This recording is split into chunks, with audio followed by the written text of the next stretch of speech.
এই যে এটা হচ্ছে কবি ফররুক আহমেদের বাড়ি। আমরা আসলে সন্ধ্যার সময় চলে আসছি, যার কারণে এখানে ভালোভাবে ইয়ে করা যাচ্ছে না। এই যে ওনার এই যে জন্ম 10ই জুন 1918, মৃত্যু 19 অক্টোবর 1974 সাল।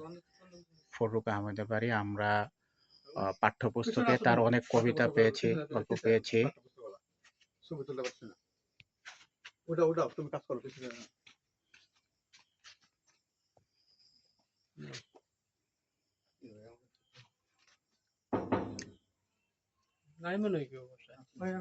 এই কবির বাড়িতে এসে আমাদের বেশ ভালো লাগলো, যদিও আমরা সন্ধ্যার সময় আসছি।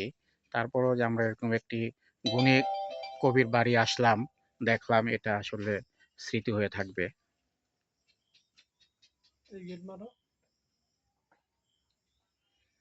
আমাদের জাহাঙ্গীর ভাই নিয়ে আসছে এখানে।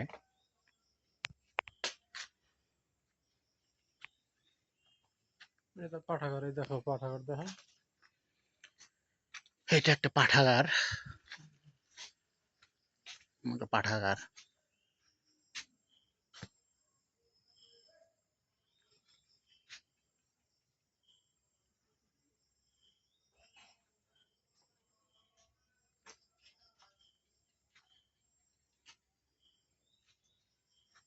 এটা তো মাগুরায় অবস্থিত না জাহাঙ্গীর ভাই? মাগুরায় এই ফররুক আহমেদের বাড়ি, মাগুরায়। যাক, আমরা এই সন্ধ্যাকালীন সময় এসে যতটুকু দেখলাম তাতেই ভালো লাগলো।